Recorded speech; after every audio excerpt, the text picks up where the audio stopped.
RP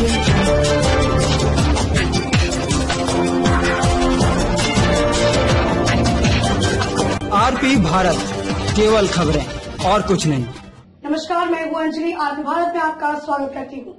तो चलिए चलते हैं आज की किसी मुख्य खबर की ओर। इस बार बिहार विधानसभा चुनाव में एक बार फिर एनडीए गठबंधन पूर्ण बहुमत के साथ सरकार बनाएगी, क्योंकि बिहार की जनता भय, भूख, भ्रष्टाचार, अपहरण, अपराध, उद्योगों को पुनः स्थापित नहीं करना चाहती।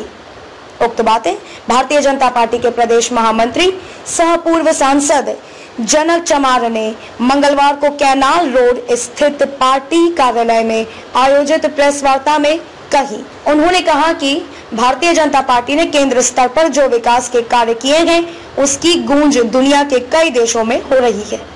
देश के लिए असंभव व अहम मुद्दा माने जाने वाले राम मंदिर व धारा 370 जैसे मुद्दे को सरल तरीके से हल किया गया। वहीं दूसरी ओर 3 तलाक जैसे कुसंस्कृति को समाप्त कर नरेंद्र मोदी की सरकार ने यह साबित कर दिया कि वह हिंदू मुस्लिम सभी समुदाय के लिए कटिबद्ध है।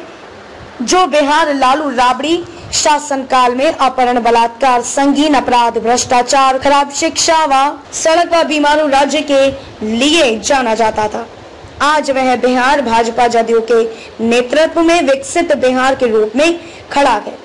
इस बार के चुनाव में परिवारवाद की पार्टी का सफाया होगा और एक बार फिर पूर्ण बहुमत से बिहार की जनता एनडीए सरकार बनाएगी। प्रेस वार्ता में प्रदेश मंत्री अजय यादव, जिला अध्यक्ष सुशील कुमार, जिला महामंत्री शशि भूषण प्रसाद, विजय सिंह, जिला प्रवक्ता प्रकाश गोस्वामी, शिक्षा प्रकोष्ठ जिला संयोजक कन्हैया सिंह, अजय सिंह, नगर अध्यक्ष संजय गुप्ता समेत अन्य उपस्थित थे। रोहतास से रोहित सिंह की रिपोर्ट। का पार्ट है जेडीयू, लोजपा, भारतीय जनता पार्टी। अभी मुझे लगता है कि अभी कुछ घंटों में प्रेस होगा जिसमें सब आपके सामने आ जाएगा। जो आपने पूछा है इसकी आधिकारिक मुझे कोई जानकारी नहीं। जेडीयू आपकी अलायंस है और जाहिर सी बात है कि एलजेपी जो है उसी के खिलाफ कई सीटों पर अपने उम्मीदवार खड़ा कर रही है। आखिर ये कैसा खेल चल रहा है, क्या प्लान है गेम ये? लगता है कि आप सारी बात को समझ करके ये सवाल आपने किया है। अभी हमारे प्रदेश के नेतृत्व सेंट्रल कमेटी होती है। सेंट्रल कमेटी के ऊपर ये तय करने का एक आधिकारिक बोझ होता है, भार होता है। अब मुझे लगता है कि जो सेंट्रल कमेटी निर्णय लेती है वो निर्णय तो सर्वमान्य होता है। हम भारतीय जनता पार्टी के एक पदाधिकारी कार्यकर्ता होने के नाते और बिहार प्रदेश जनमानस सेंट्रल पार्लियामेंट्री बोर्ड की तरफ सरसरी निगाह से हम लोग देख रहे हैं। जो पार्लियामेंट्री बोर्ड तय करता है वो मेरे सराहते पे होता है। एलजेपी पर क्या कहेंगे? अभी वो हमारे अलायंस से पार्टनर है, गठबंधन के वो पार्टनर है, तो वो गठबंधन है। वो हमने तो कहा है कि अभी जो पार्लियामेंट्री बोर्ड जो निर्णय करेगा वो सर आंखों पे रहेगा।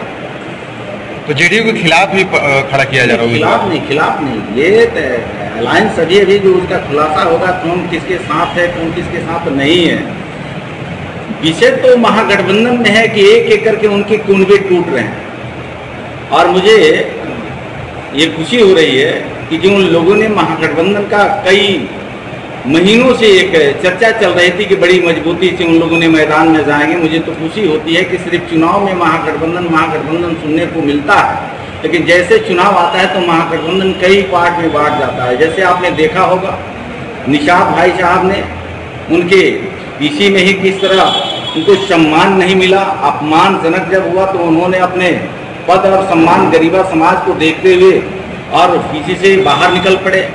उसी तरह उपेंद्र कुशवाहा जी के साथ हुआ। एक एक करके कांग्रेस भी उनके तरफ देख रही है। मुझे लगता है कि ये लोग जो चट्टे बट्टे मिल करके बिहार आज को उल्टे फिर पूर्ववर्ती सरकार में फंसाना चाह रहे थे, अभी बिहार की जनता फंसने नहीं जा रही है और उनके जो गठबंधन था एक करके बिखर रहा है। और जहां एनडीए गठबंधन की सवाल है तो बहुत मजबूत गठबंधन है। ये गठबंधन में किसी की आंच आने वाली नहीं। एक ही सीट पर जदयू और लोजपा दोनों खड़ा होगी, भाजपा किसका प्रचार करेगी? ये तो आने वाले दिनों में सब साफ हो जाएगा। ये बहुत जल्दी हम इस पर कुछ कहना नहीं चाहेंगे। बस 24 घंटे के अंदर सारा चीज़ आपके सामने आ जाएगा।